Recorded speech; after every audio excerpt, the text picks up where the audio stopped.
तो जो चीज़ें हम लोग इसमें पढ़ रहे थे उन चीज़ों में था, अभी रेशियो का टॉपिक चल रहा था। और इस रेशियो में हम लोग कुछ ऐसे टॉपिक्स का बात कर रहे थे जो देखने में तो रेशियो के जैसे लगते हैं लेकिन वो रेशियो है नहीं। तो इसमें जो पहला चीज़ था, वो पहला चीज़ क्या था? Plane angle. क्या चीज़ था पहला? प्लेन एंगल, जिसको हम लोग थीटा से रिप्रेजेंट करते थे। और थीटा इक्वल टू क्या पढ़े थे बेटा? आर्क लेंथ, ठीक ना? Arc length by radius. क्या पढ़े थे? Arc length by radius. अब इसमें देखिएगा, तो जो फिजिकल क्वांटिटी ऊपर है आर्क लेंथ, ये भी क्या है? लेंथ है। और नीचे जो फिजिकल क्वांटिटी है रेडियस, ये भी क्या है? लेंथ है। अब इस दोनों फिजिकल क्वांटिटी में एक सिमिलरिटी है क्या? कि दोनों एक ही फिजिकल क्वांटिटी है। जो दोनों फिजिकल क्वांटिटी क्या है? लेंथ। ये दोनों फिजिकल क्वांटिटी क्या है? लेंथ। अब एक ही तरह के दो फिजिकल क्वांटिटी का रेशियो है, तो इस हिसाब से इस थीटा का कोई यूनिट नहीं होना चाहिए था। लेकिन फिर भी इस एंगल का जो एसआई यूनिट हम लोग रखते हैं, वो एसआई यूनिट क्या रखते हैं बेटा? एसआई यूनिट क्या रखते हैं इसका? रेडियन। एसआई यूनिट क्या रखते हैं? रेडियन। इसमें हम एक और दूसरा यूनिट आपको क्या बताए थे? डिग्री। और डिग्री और रेडियन में क्या रिलेशन बताए थे? कि जो 180 डिग्री होता है वो पाई रेडियन के बराबर होता है ना? इसमें और कुछ स्मॉल एंगल्स का बात किए थे, जिसमें क्या था? मिनट। और जिसमें क्या था? सेकंड। तो हम आपको क्या बोले थे कि 1 डिग्री में कितने मिनट होते हैं? 60 मिनट। और 1 मिनट में कितने सेकंड होते हैं? 60 सेकंड। इतने चीज़ों पर हम लोगों ने बात कर लिया था पूरा का पूरा, ठीक है। और यहाँ पे ये प्लेन एंगल का कॉन्सेप्ट खत्म। बस इतना ही याद रखना है क्या? कि जो थीटा होता है वो कितना होता है? आर्क लेंथ बाय रेडियस के बराबर में। इसका इनिशिएशन कहाँ से हुआ है? शुरुआत कहाँ से हुआ है? तो ये शुरुआत हुआ है कहाँ से? सर्कल से। कि अगर किसी भी सर्कल के दो कॉरस्पॉन्डिंग रेडियस के बीच का एंगल थीटा है, तो ये थीटा जो हो जाएगा, ये आर्क लेंथ को अगर हम लोग एल बोलें और इस रेडियस को आर बोलें, तो जो थीटा होता है वो कितना होता है? एल बाई आर के बराबर, ठीक ना? अब देखो इसमें कि सर आप तो बोले थे क्या कि जो प्लेन एंगल होता है, वो प्लेन एंगल क्या होता है? किसी भी दो लाइन सेगमेंट के बीच का रीजन होता है। तो मान लो क्या कि दो रेज है। क्या है? रेज। ये है रेज ए और ये एक दूसरा रेज है जो है क्या? Rays B. तो रेज ए और बी, इस दोनों का इनिशियल पॉइंट एक ही है, जिसको हम लोग क्या बोलते हैं? ओ बोलते हैं, ठीक है। अब आप देखिएगा तो यहां पर अगर आप देखिएगा तो ये थीटा लगेगा आपको। अगर यहां पर देखिएगा तो ये रीजन ज्यादा लगता है। अगर आप यहां पर देखिएगा तो ये रीजन और भी ज्यादा लगता है। लेकिन ये सारे एंगल किसके बराबर में होते हैं? थीटा के बराबर ही होते हैं। अब जरा सा इसमें ध्यान से देखो कि अगर इस पहले वाले आर्क लेंथ को हम बोले L1 और यहां से यहां तक के रेडियस को बोले क्या? R1। अगर हम इस दूसरे वाले आर्क लेंथ को बोले L2 और यहां से यहां तक के रेडियस को क्या बोले? R2। अगर इस तीसरे वाले को हम लोग बोले L3, तो इस तीसरे वाले रेडियस को भी कितना बोले? R3। अब देखिए इसमें कि जैसे जैसे आर्क लेंथ बढ़ रहा है, सॉरी जैसे जैसे रेडियस बढ़ रहा है, आपका क्या हो रहा है? रेडियस जैसे जैसे बढ़ रहा है, उस हिसाब से आपका आर्क लेंथ भी क्या हो रहा है? आर्क लेंथ भी क्या हो रहा है? बढ़ रहा है ना? कि रेडियस के इंक्रीज करने के साथ साथ आर्क लेंथ में भी इंक्रीमेंट हो रही है। अब ये इंक्रीमेंट का क्या ऑर्डर है? तो ये देखो कि अगर हम थीटा इक्वल टू लिखते हैं क्या? आर्क लेंथ, ठीक ना? थीटा इक्वल टू अगर हम लिखते हैं आर्क लेंथ बाय रेडियस, तो दोनों एक साथ बढ़ रहा है। अगर ये बढ़ रहा है तो ये भी बढ़ रहा है। मतलब अगर आर्क लेंथ ले 1 मीटर का और रेडियस 1 मीटर का, तब भी ये कितना होगा? 1 रेडियन के बराबर में। अगर हम आर्क लेंथ ले 2 मीटर का और रेडियस भी ले कितने का? 2 मीटर का, तब भी ये कितना आएगा? 1 रेडियन। अगर हम बढ़ा के इसको 3 मीटर कर दें और इसको भी कितना कर दें? 3 मीटर, तब भी कितना आएगा? 1 रेडियन। तो देखो इसमें हो क्या रहा है? आर्क लेंथ भी बदल रहे हैं, रेडियस भी बदल रहा है, लेकिन इस दोनों का रेशियो हमेशा क्या रह रहा है? कांस्टेंट। तो यहां जैसे जैसे आपका रेडियस बदलेगा, वैसे वैसे क्या होगा? आर्क लेंथ भी बढ़ेगा। क्योंकि देखो आर्क लेंथ किस में होता है? सर्कल में होता है। और सर्कल में रेडियस और आर्क लेंथ का बात करें तो सरकमफेरेंस का बात करेंगे। और सर्कल का अगर सरकमफेरेंस का बात करें तो ये कितना होता है 2 पाई आर, है ना। अब आप देखिए कि अगर आप यहां से देखिएगा कहिएगा तो आर्क लेंथ जो है ये 2 पाई तो है कांस्टेंट, 2 पाई है कांस्टेंट, तो प्रोपोर्शनल टू आर है कि नहीं है, arc length proportional to radius है। इसका मतलब कि जैसे जैसे हम लोग आर को इंक्रीज करेंगे क्या होगा, आर्क लेंथ भी हमारा बढ़ेगा, और आर्क लेंथ के बढ़ने के साथ साथ रेडियस भी बढ़ रहा है। ये तो सरकमफेरेंस का डेफिनेशन ही कह रहा है कि जो सरकमफेरेंस होता है आर्क लेंथ होता है वो 2 पाई आर होता है, 2 पाई कांस्टेंट है तो प्रोपोर्शनल टू आर होगा। लेकिन अगर देखो कि यहां से अगर हम आर्क लेंथ के सामने से प्रोपोर्शनल का साइन हटा के इक्वल टू डालें, ठीक ना, इक्वल टू डालें, सम कांस्टेंट को क्या करते हैं थीटा मान लेते हैं, कोई कांस्टेंट है, और आर लिखेंगे कि नहीं लिखेंगे, तब यहाँ से थीटा इक्वल टू क्या आ जाएगा, आर्क लेंथ बाय क्या, रेडियस। अब देखो कि यहाँ थीटा क्या था, थीटा तो हमारा क्या था, कांस्टेंट था, थीटा का वैल्यू कभी बदलेगा नहीं। तो देखने से केवल ये लगता है कि ये रीजन छोटा है और ये रीजन बड़ा है, लेकिन आर्क लेंथ और रेडियस का जो रेशियो होता है वो रेशियो क्या होना है, हमेशा कांस्टेंट होना है। ये कहाँ से आया, सरकमफेरेंस के डेफिनेशन से। क्लियर इतनी बातें, इसमें कोई दिक्कत नहीं रही होगी, ठीक ना। अब हम लोग क्या करते हैं कि अपने बात को थोड़ा सा आगे बढ़ाते हैं। अगला टॉपिक है आपका क्या, अगला टॉपिक है आपका क्या, दूसरा जो है क्या, सॉलिड एंगल।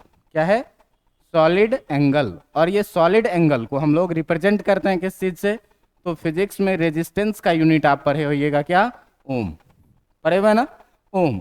तो इस सॉलिड एंगल को रिप्रेजेंट किससे किया जाता है बेटा, ओम से रिप्रेजेंट किया जाता है, और इसका सिंबल है क्या, ये, ठीक है।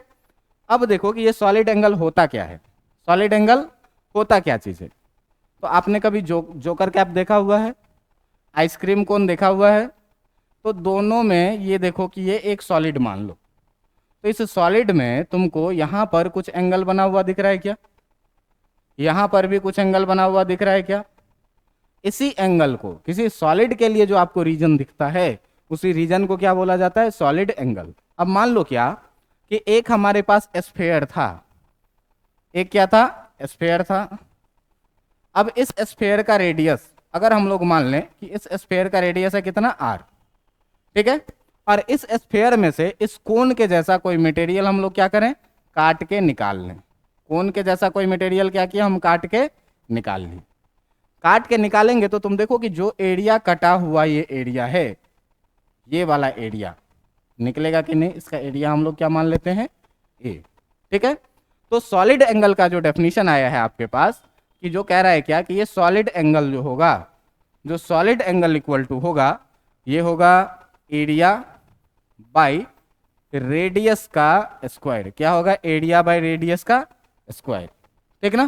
क्या होगा, एरिया बाय रेडियस का स्क्वायर। अब ये कौन सा एरिया है, तो कोई सॉलिड काट के निकालने के बाद जो एरिया आपको वैकेंट दिख रहा है ऑन द सरफेस, इसी एरिया को हमने क्या बोला, ए बोला। अब यहां से देखो भाई कि अगर इस हिसाब से सॉलिड एंगल हम लोग लिखें तो ohm equal to A upon R square लिखेंगे कि नहीं लिखेंगे, लिखेंगे। अब आ जाइए थोड़ा सा मैथमेटिक्स के कॉन्सेप्ट में। मैथमेटिक्स के कॉन्सेप्ट में एरिया टर्म लेते हैं, चाहे आप स्क्वायर लीजिए, चाहे आप रेक्टेंगल लीजिए, चाहे आप सर्कल लीजिए, चाहे आप कोई सा भी डायग्राम लीजिए। तो बेटा स्क्वायर का एरिया क्या लिखते हैं, साइड स्क्वायर, है ना। रेक्टेंगल का अगर ये लेंथ एल है, ये ब्रेथ बी है, तो एरिया कितना लिखेंगे, एल इंटू बी। और अगर ये सर्कल का रेडियस आर है तो इसका एरिया कितना लिखेंगे, पाई आर स्क्वायर, है ना। देखो कि सारे एरिया में लेंथ के कितने कंपोनेंट हैं जो प्रोडक्ट में है। तो इसमें देखो अगर इसका साइड लेंथ हम लोग ए मानेंगे तो कितना लिखेंगे, ए इंटू ए। पहला साइड भी लेंथ है और दूसरा साइड भी क्या है, लेंथ है, मतलब लेंथ 2 टाइम्स प्रोडक्ट में आ रहा है। इसमें देखो कि लेंथ भी क्या है, लेंथ है, और इस रेक्टेंगल का ब्रेथ भी क्या है, लेंथ है। तो इसमें भी लेंथ का कितना कंपोनेंट आ रहा है प्रोडक्ट में, 2 कंपोनेंट। आप सर्कल में देखिए तो इस पाई आर स्क्वायर में पाई तो है कांस्टेंट, पाई है क्या, कांस्टेंट। पहला रेडियस भी लेंथ और दूसरा रेडियस भी क्या, लेंथ। मतलब अगर सीधे हम लोग बात करें किस चीज का, एरिया का, तो एरिया में 2 कंपोनेंट आ रहा है, एक लेंथ का और दूसरा भी किसका, लेंथ ही का। चाहे वो किसी भी तरह का एरिया हो, एरिया में हमेशा कितने लेंथ प्रोडक्ट में आ रहे हैं, 2 लेंथ। कितने लेंथ प्रोडक्ट में आ रहे हैं, 2 लेंथ। बातें समझ में आ रही है। अब यहाँ आ जाओ कि अगर ये एरिया है और इसमें 2 लेंथ प्रोडक्ट में आ रहा है, तो पहले वाले लेंथ का भी यूनिट क्या होगा और दूसरे वाले लेंथ का भी यूनिट क्या होगा। मतलब अगर सीधे सीधे एरिया के यूनिट का बात करें तो कितना आएगा, मीटर स्क्वायर। अब देखिए कि इस एरिया का भी यूनिट आ रहा है मीटर स्क्वायर, और ये भी रेडियस का स्क्वायर है, तो इसका भी यूनिट क्या आ रहा है, मीटर स्क्वायर से मीटर स्क्वायर कैंसिल हो जाना चाहिए। सॉलिड एंगल का कोई यूनिट नहीं बचना चाहिए। लेकिन फिर भी जिस तरह से प्लेन एंगल का कोई यूनिट नहीं बचता था और हम लोग उसका यूनिट रखते थे क्या, रेडियन, उसी तरह से सॉलिड एंगल का भी मैथमेटिकली कोई यूनिट नहीं बच रहा है। लेकिन फिर भी कैलकुलेशन के लिए हम लोग इसका यूनिट क्या रखते हैं, इसका यूनिट रखते हैं सॉलिड एंगल का क्या, इसका एसआई यूनिट जो रखते हैं हम लोग, इसका एसआई यूनिट क्या रखते हैं, स्टे रेडियन। इसका एसआई यूनिट क्या रखते हैं, स्टे रेडियन। बातें समझ में आई। क्या ध्यान में रखना है कि जो सॉलिड एंगल का फॉर्मूला होता है वो क्या होता है, एरिया बाई आर स्क्वायर। ये कैसा एरिया है, जो किसी भी सरफेस से काट के निकाला गया। अब काट के निकाला गया है तो जो रीजन आपको दिख रहा है, जो रीजन आपको दिख रहा है, उसी रीजन का जो एंगल है सॉलिड से बना हुआ एंगल, और उसी एंगल को हम लोग क्या बोलेंगे, सॉलिड एंगल बोलेंगे। इतनी बात में कोई दिक्कत है आपको, इतने बात में कोई दिक्कत नहीं होना चाहिए। सॉलिड एंगल का ऐसा यूनिट क्या रखेंगे, स्टे रेडियन। क्लियर है।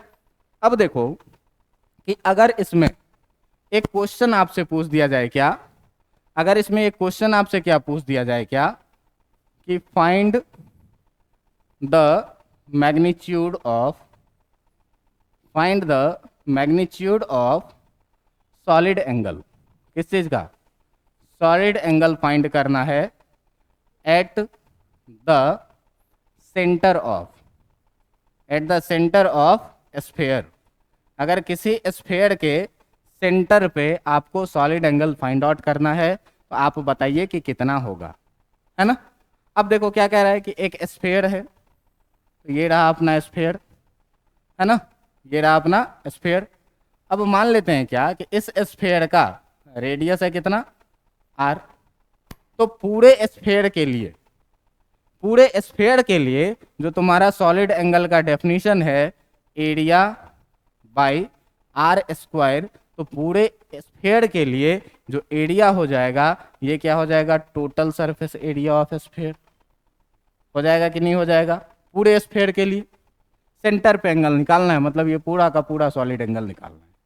और पूरा का पूरा सॉलिड एंगल जब कंपेयर करेंगे हम लोग तो इस स्फीयर का पूरा एरिया आ जाएगा। आएगा कि नहीं आएगा। अब देखो जब इस स्फीयर का पूरा एरिया आ रहा है बाय रेडियस का स्क्वायर, और आपको पता होगा कि स्फीयर का जो टोटल सरफेस एरिया होता है वो कितना होता है, 4 पाई आर स्क्वायर, है ना। और नीचे क्या रखना है, आर स्क्वायर। आर स्क्वायर से आर स्क्वायर कैंसिल होगा, और यहाँ पे जो सॉलिड एंगल बचेगा वो कितना बचेगा, 4 पाई, और यूनिट क्या रखेंगे, स्टे रेडियन। यूनिट क्या रखेंगे, स्टे रेडियन, ठीक ना। यूनिट क्या रखना है, स्टे रेडियन। तो ये एक इम्पॉर्टेंट टॉपिक नहीं है, पूरा फिजिक्स में हम लोग एक ही जगह गॉस लॉ में इसका थोड़ा सा यूज करते हैं, ठीक ना। लेकिन बस ध्यान रखना है क्या कि जो सॉलिड एंगल होगा वो कितना होगा, एरिया बाय आर स्क्वायर के। इसका भी कोई यूनिट मैथमेटिकली नहीं बचना चाहिए, लेकिन फिर भी कंपैरिजन स्टडी के लिए हम लोग इसका यूनिट क्या रखते हैं, स्टे रेडियन रखते हैं। इतना में आपको कोई दिक्कत है, इतना में आपको कोई दिक्कत नहीं होना चाहिए। तो भाई साहब अभी तक जो हम लोगों ने पढ़ा वो क्या पढ़ा, फिजिकल क्वांटिटी।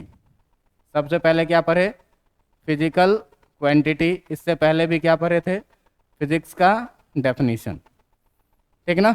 इससे पहले भी क्या पढ़े थे, फिजिक्स का डेफिनेशन।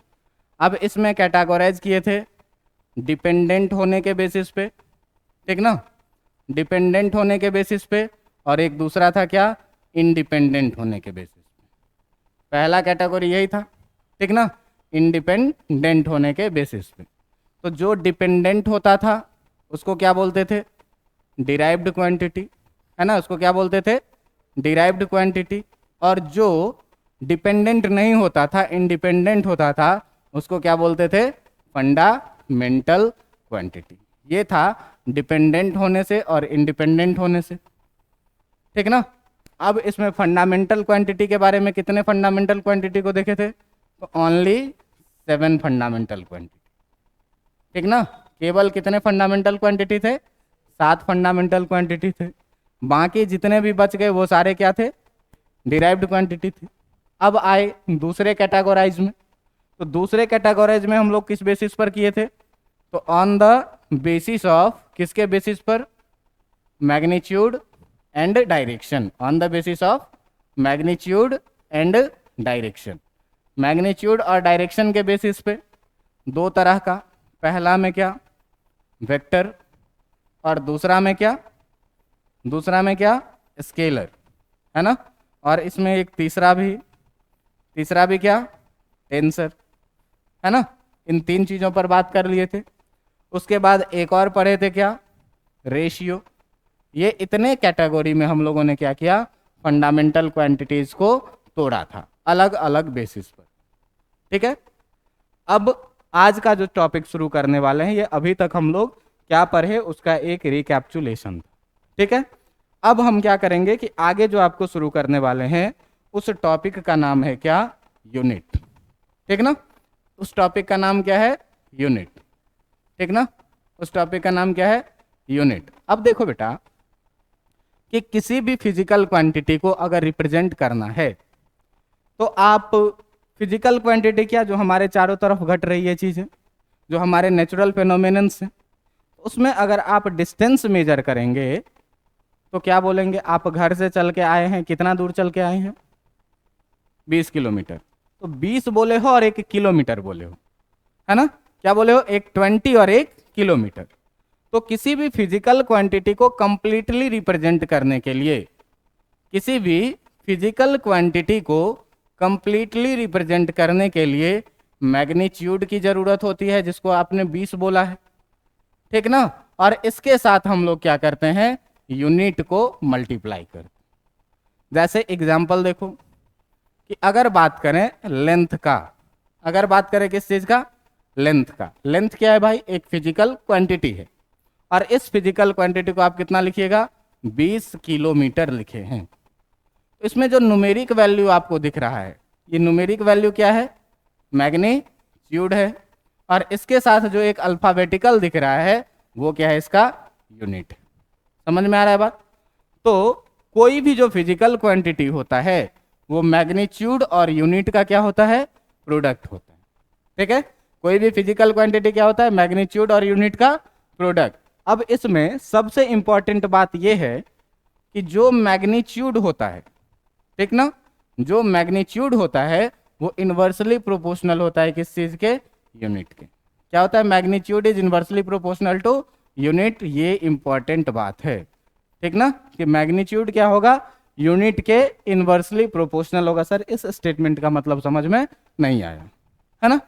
अब देखो बेटा कि डिस्टेंस का अगर यूनिट का हम लोग बात करें, डिस्टेंस के अगर यूनिट का बात करें तो डिस्टेंस का यूनिट सेंटीमीटर भी है, डिस्टेंस का यूनिट मीटर भी है, डिस्टेंस का यूनिट किलोमीटर भी है, डिस्टेंस का यूनिट लाइट ईयर भी है ना, लाइट ईयर भी है कि नहीं। अब इसमें देखो कि सेंटीमीटर इतने में सबसे छोटा है, उससे बड़ा यूनिट क्या है? मीटर, उससे बड़ा यूनिट किलोमीटर, और इसमें सबसे बड़ा यूनिट क्या है? लाइट ईयर, है ना। अब देखिए कि इसमें डायरेक्टली प्रोपोर्शनल और इन्वर्सली प्रोपोर्शनल आपको समझ में आना चाहिए।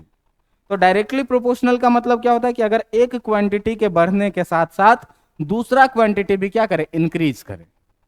जैसे देखो कि अगर कम रेडियस का हम सर्कल बनाए तो सरकमफेरेंस छोटा होगा, उससे बड़ा रेडियस का अगर सर्कल बनाए तो सरकमफेरेंस, अगर हम उससे भी बड़ा का बनाए तो और बड़ा बनेगा, और अगर उससे भी छोटा बनाए तो और छोटा बनेगा। हो क्या रहा है कि जैसे जैसे आपका रेडियस इंक्रीज कर रहा है आपका सरकमफेरेंस भी क्या हो रहा है? इंक्रीज कर रहा है। तो हम लोग क्या कह सकते हैं कि C is directly proportional to R। देखो इसका हम प्रैक्टिकल मीनिंग समझ। मान लो कि हम गए मार्केटिंग करने के लिए। अब मार्केटिंग करने के लिए जब जाएंगे तो भाई साहब जितना सामान आप खरीदेंगे आपके पैसे भी उतने अधिक लगेंगे। मतलब जितना क्वांटिटी ऑफ मटेरियल बढ़ रहा है उतना हमारा अमाउंट भी क्या हो रहा है? बढ़ रहा है। तो जो क्वांटिटी ऑफ मटेरियल है, सामान है, और जो पैसा है, वो एक दूसरे के क्या है, डायरेक्टली प्रोपोर्शनल। लेकिन अगर आप घर से चले और आराम से आए घूमते फिरते 2 घंटा में कोचिंग तक, तो देखिए आपको समय कितना लगेगा, अधिक लगेगा, है ना। समय क्या लगेगा, अधिक। और उस दिन आराम से आए तो आपका स्पीड क्या था, कम था। अब किसी दिन आपका 3 बजे से क्लास है, एकदम 2:45 नींद खुला रहे, तेरी कोचिंग जाना है। अब क्या करेंगे, आप भाग के आएंगे। तो भाग के आएंगे तो आपको टाइम कितना लगेगा, लेकिन स्पीड आपका क्या रहा होगा। तो देखो एक क्वांटिटी अगर बढ़ रहा है तो दूसरा क्या हो रहा है, घट रहा है। अगर हम टाइम अधिक लगा रहे हैं तो स्पीड कम हो रहा है, और अगर हम टाइम कम लगा रहे हैं तो स्पीड क्या हो रहा है, बढ़। तो एक क्वांटिटी के घटने से अगर दूसरा क्वांटिटी बढ़ने लगे, या एक क्वांटिटी के बढ़ने से अगर दूसरा क्वांटिटी घटने लगे, तो इस तरह के दोनों क्वांटिटीज में जो रिलेशन होता है वो कैसा रिलेशन होता है, इनवर्सली प्रोपोर्शनल। जैसे सीधे सीधे क्या अभी बोले कि जो स्पीड है आपका, वो स्पीड क्या है, इनवर्सली प्रोपोर्शनल टू क्या है, टाइम, है ना। अब देखिए इसमें कि मैग्नीट्यूड और यूनिट के बारे में सर आपने क्या बोला कि मैग्नीट्यूड और यूनिट क्या है, एक दूसरे का इनवर्सली प्रोपोर्शनल है। कैसे है, तो इस पर बात करते हैं। क्या बोले हैं स्टेटमेंट, अभी क्या बोले हैं कि जो मैग्नीट्यूड होगा, जो तुम्हारा मैग्नीट्यूड होगा वो इनवर्सली प्रोपोर्शनल होगा किसके, यूनिट के। यही स्टेटमेंट है। अब देखो कि अगर हमको लिखना है क्या, 5 किलोमीटर, तो इसको क्या लिख सकते हैं मीटर में, 5000 मीटर, है ना। अब देखिए कि इसमें क्या हो रहा है कि मैग्नीट्यूड जो न्यूमेरिकल वैल्यू है उसको मैग्नीट्यूड बोलेंगे। तो मैग्नीट्यूड 5 से हो गया कितना, 5000। तो बढ़ा है कि घटा है, मैग्नीट्यूड ऑब्वियसली 5 से 5000 हो गया तो बढ़ा है ना। सर हमको पैसा दे दो, 5 मिल गए, 5000, मन खुश हो गया सर, एकदम ग्रैंड पार्टी करेंगे, है ना। तो मैग्नीट्यूड क्या हुआ बेटा, बढ़ा है। ये मैग्नीट्यूड क्या किया है, इंक्रीज किया है। अब यहीं देखो कि किलोमीटर बढ़ा कि मीटर बढ़ा, किलोमीटर बढ़ा। तो यहां से यहां जब गए हैं तो यूनिट क्या किया है, डिक्रीज किया है। तो देखो कि एक के इंक्रीज करने से दूसरा क्या हो जा रहा है, डिक्रीज हो जा रहा है। तो ये डायरेक्टली प्रोपोर्शनल है कि इनवर्सली प्रोपोर्शनल है, इनवर्सली प्रोपोर्शनल है। आप लिखे क्या, 200 सेंटीमीटर इक्वल टू कितना मीटर, 2 मीटर। देखो कि यहाँ 200 से मैग्नीट्यूड हो गया कितना, 2, मतलब ये क्या कर गया, डिक्रीज। और यूनिट सेंटीमीटर से बढ़ के क्या हो गया, मीटर, ये क्या कर गया, इंक्रीज। अब ये दोनों वेरीफाई करता है क्या कि मैग्नीट्यूड अगर बढ़ता है तो यूनिट क्या होता है, घटता है, और अगर मैग्नीट्यूड घट रहा है तो यूनिट क्या हो रहा है, बढ़ रहा है। और ये हमारे इस स्टेटमेंट कि मैग्नीट्यूड और यूनिट एक दूसरे के इनवर्सली प्रोपोर्शनल होते हैं, इसको क्या करता है, वेरीफाई करता है। ये वेरी वेरी इंपॉर्टेंट। क्लियर इतनी बात है। अब देखिए कि यूनिट सर कितने तरह के होते हैं, ठीक ना, यूनिट कितने तरह के होते हैं। तो इसमें जैसे तुमने फिजिकल क्वांटिटी को कैटेगोराइज किया, जिसमें पहला क्या लिखा, फंडामेंटल क्वांटिटी, ठीक ना। तो ऐसे ही अगर हम लोग बात करेंगे टाइप्स ऑफ यूनिट का, तो ये टाइप्स ऑफ यूनिट भी कितने में जाएगा, 2 में जाएगा। एक क्या, तो फंडामेंटल यूनिट, ठीक ना, एक क्या, फंडामेंटल यूनिट। अब इस फंडामेंटल यूनिट के बारे में क्या कहा जाएगा आपको कि ये जो यूनिट है फंडामेंटल यूनिट, ये सबसे पहला क्या, इंडिपेंडेंट है। क्या है, इंडिपेंडेंट है, ये किसी पर डिपेंड नहीं करता है। क्लियर बात, ये क्या है, इंडिपेंडेंट है, ये किसी दूसरे पर डिपेंड नहीं करता है।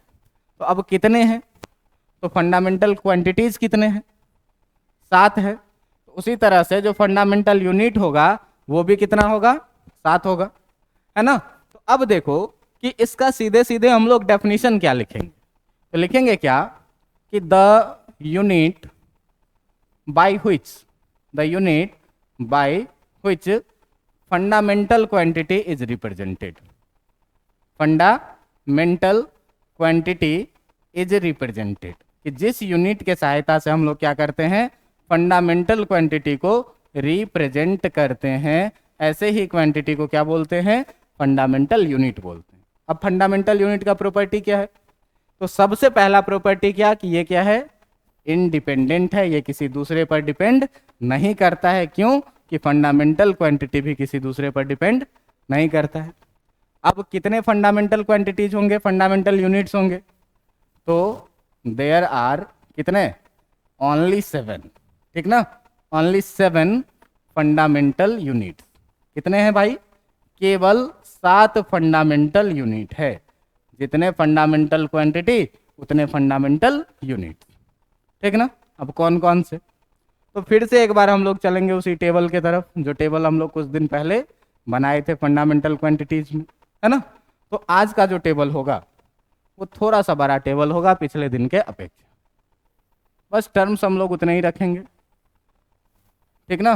टर्म्स हम लोग उतने ही रखेंगे। अब देखो क्या, तो एक में रखता हूँ क्या, वही सीरियल नंबर, ठीक ना? अच्छा, इस लाइन को मिटा दूँ, पहले लिखते हैं फिर लाइन लगाएंगे।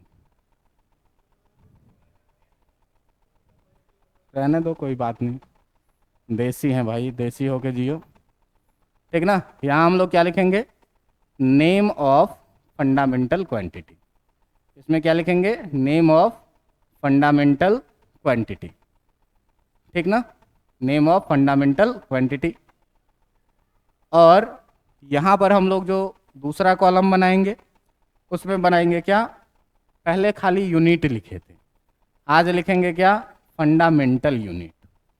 क्योंकि फंडामेंटल क्वांटिटीज को जिस यूनिट से हम लोग दिखा रहे हैं वो कैसा यूनिट है? Fundamental unit. और उस यूनिट के लिए जो हम लोग सिंबल का यूज़ करेंगे वही सिंबल रहेगा। आपको याद होगा कि फंडामेंटल क्वांटिटी में सीरियल नंबर 1 में जो क्वांटिटी आता था उसका जन्म सिद्ध अधिकार किस चीज़ होने का था? लेंथ होने का। क्या होने का था? लेंथ के होने का। और लेंथ का जो यूनिट है वो फंडामेंटल यूनिट है ना? तो सर लेंथ का यूनिट तो सेंटीमीटर भी होता है, मीटर भी होता है, कौन सा? तो अभी हम लोग मीटर लेके चलेंगे, ठीक ना? अभी हम लोग क्या लेके चलेंगे? मीटर। और इस पे भी बात होगी। और इसका सिंबल हम लोग क्या लिखते हैं? एम। और इस टेबल को अब आप लोग कंप्लीट कर लेंगे कि नहीं कर लेंगे? कर लेंगे। इसी में 1 2 3 4 5 6 7 तक मेरा टाइम वेस्ट करने का कोई ज़रूरत नहीं है, ठीक ना? मेरा टाइम वेस्ट करने का कोई ज़रूरत नहीं है, ठीक ना? अब देखिए कि इतना काम करने के बाद समझ में आपको इतना ज़रूर आ गया होगा कि फंडामेंटल यूनिट्स क्या है। इसी तरह से जो यूनिट के टाइप्स में दूसरा टाइप है, यूनिट के टाइप में जो दूसरा टाइप है उस टाइप को क्या बोला जाता है? Derived unit. उसको क्या बोला जाता है? Derived unit. तो भाई अब ये क्या है? तो नाम से ही क्लियर है क्या कि जिस यूनिट के सहायता से हम लोग डिराइव्ड क्वांटिटी को रिप्रेजेंट करते हैं उसे क्या बोलेंगे? डिराइव्ड यूनिट बोलेंगे, ठीक ना? क्या क्या लिखेंगे? सीधे पहला point, the unit by which the unit by which derived quantity is represented. कैसा यूनिट? जिसके द्वारा हम लोग डिराइव्ड क्वांटिटी को क्या करते हैं? रिप्रेजेंट करते हैं। By which derived quantity is represented. ऐसे क्वांटिटी जिसके द्वारा हम लोग क्या करते हैं? डिराइव्ड क्वांटिटी को रिप्रेजेंट करते हैं। अब देखो कि फंडामेंटल क्वांटिटी में जो दूसरा पॉइंट पढ़े थे वो क्या पढ़े थे? कि ये इंडिपेंडेंट नहीं होते हैं, ये डिपेंडेंट होते हैं, ठीक ना? तो हम लोग इसमें भी दूसरा पॉइंट क्या लिखेंगे? कि जो डिराइव्ड यूनिट है, जो डिराइव्ड यूनिट है वो डिपेंड्स, वो क्या करता है? डिपेंड करता है, डिपेंड्स ऑन अदर यूनिट। दूसरे यूनिट पर ये क्या करता है? डिपेंड करता है। और तीसरा पॉइंट जो सबसे इंपॉर्टेंट पॉइंट लिखे थे वो क्या लिखे थे? कि जो फंडामेंटल क्वांटिटीज के सहायता से ही डिराइव्ड क्वांटिटीज को लिखा जाता है। तो उसी हिसाब से बेटा फंडामेंटल यूनिट के सहायता से ही डिराइव्ड यूनिट को भी लिखा जाए। तो इसमें भी तीसरा पॉइंट आएगा क्या? कि डिराइव्ड यूनिट जो होगा, derived unit can be expressed. इसको किस टर्म में एक्सप्रेस किया जाएगा? Can be expressed, can be expressed in the terms of, can be expressed in the terms of, किसमें? इन द टर्म्स ऑफ कैसा? Fundamental unit. कैसे यूनिट में? तो फंडामेंटल यूनिट में ही इसको भी लिखा जा सकता है। सर एग्जाम्पल बताइए, है ना? सर एग्जाम्पल बताइए। तो चलो भाई बढ़ते हैं एग्जाम्पल की तरफ। देखो एरिया, पहला एग्जाम्पल कैसा क्वांटिटी है? फंडामेंटल की डिराइव्ड क्वांटिटी। बोलिए, एरिया फंडामेंटल है कि डिराइव्ड है? डिराइव्ड क्वांटिटी है। भाई एरिया में मैं अभी ही बताया हूँ कि क्या लिखते हैं, लेंथ का दो प्रोडक्ट लिखते हैं, है ना। पहले लेंथ का भी यूनिट क्या, मीटर, और दूसरे लेंथ का यूनिट भी क्या, मीटर। कितना हो गया ये, मीटर स्क्वायर। अब ये मीटर स्क्वायर जो है वो कैसा यूनिट है, ये जो है वो डिराइव्ड यूनिट है। कैसा यूनिट है, डिराइव्ड यूनिट है, जिसको दो fundamental quantities metre into metre के मदद से लिखा गया है। इतनी बातें क्लियर है, जिसको दो fundamental unit metre into metre के सहायता से लिखा गया है। कुछ और एग्जाम्पल देखते हैं, है ना। अब देखो कुछ और एग्जाम्पल में क्या बढ़ेंगे। अभी क्या देखे, एरिया देखे हो तुम, है ना। मान लो अगर हम बात करें लेंथ का, तो लेंथ का यूनिट क्या, लेंथ कैसा क्वांटिटी है, लेंथ कैसा क्वांटिटी, फंडामेंटल की डिराइव्ड, फंडामेंटल। तो फंडामेंटल क्वांटिटी का यूनिट तो फंडामेंटल यूनिट ही होगा, मीटर। लेकिन अगर आप बात करिए किस चीज़ का, वेलोसिटी का, अगर आप बात करिए किस चीज़ का, वेलोसिटी का, तो ये बताइए तो वेलोसिटी फंडामेंटल क्वांटिटी है कि डिराइव्ड क्वांटिटी? डिराइव्ड क्वांटिटी है। क्या होता है भाई साहब, ये होता है क्या सर, डिस्प्लेसमेंट अपॉन टाइम। अब देखो डिस्प्लेसमेंट क्या है, लेंथ है, यूनिट क्या होगा, और टाइम क्या है, फंडामेंटल क्वांटिटी है, यूनिट क्या होगा। तो वेलोसिटी का अगर एक ही बार में हमको यूनिट लिखना है तो क्या लिखेंगे, मीटर पर। ये कैसा यूनिट होगा, फंडामेंटल यूनिट की डिराइव्ड यूनिट, ये होगा डिराइव्ड यूनिट। मीटर पर सेकंड कैसा, डिराइव्ड यूनिट। क्यों कि जो डिराइव्ड क्वांटिटी है वेलोसिटी, उसका यूनिट है मीटर पर सेकंड, और डिराइव्ड क्वांटिटी का यूनिट क्या कहलाता है, डिराइव्ड यूनिट। अब देखो तुम अगर बात करें किस चीज़ का, एक्सीलरेशन का, तो एक्सीलरेशन के बारे में बताओ, ये फंडामेंटल क्वांटिटी है कि डिराइव्ड क्वांटिटी है, डिराइव्ड क्वांटिटी है। एक्सीलरेशन को क्या लिखते हैं, वेलोसिटी बाई टाइम। एक्सीलरेशन को क्या लिखते हैं, वेलोसिटी बाई, वेलोसिटी का तो यूनिट अभी देखे हैं सर कि ये क्या होता है, मीटर पर, और नीचे टाइम का यूनिट क्या होगा, इसके नीचे कुछ नहीं तो 1 डाल दें। अब आप देखिए कि ये जो आएगा वो क्या आएगा, मीटर पर सेकंड यहाँ है और नीचे सेकंड बाय 1 है, तो इसको मल्टीप्लाई लाएंगे तो कितना हो जाएगा, 1 बाय सेकेंड, और ये कितना हो जाएगा, मीटर पर सेकेंड स्क्वायर। अब ये जो यूनिट है वो फंडामेंटल यूनिट है कि डिराइव्ड यूनिट है, डिराइव्ड यूनिट है। अब देखिए एक्सीलरेशन के बाद लाते हैं क्या चीज़, फोर्स। तो फोर्स को क्या जानते हो भाई, ये क्या होता है, मास इनटू एक्सीलरेशन। अब देखिए कि ये फोर्स फंडामेंटल क्वांटिटी है कि डिराइव्ड क्वांटिटी है, डिराइव्ड क्वांटिटी है। मास भाई साहब पता है, मास के लिए कितना, केजी, और एक्सीलरेशन का तो अभी निकाले हैं कितना, मीटर पर सेकेंड स्क्वायर। तो इसको क्या लिखेंगे, केजी मीटर पर सेकेंड स्क्वायर।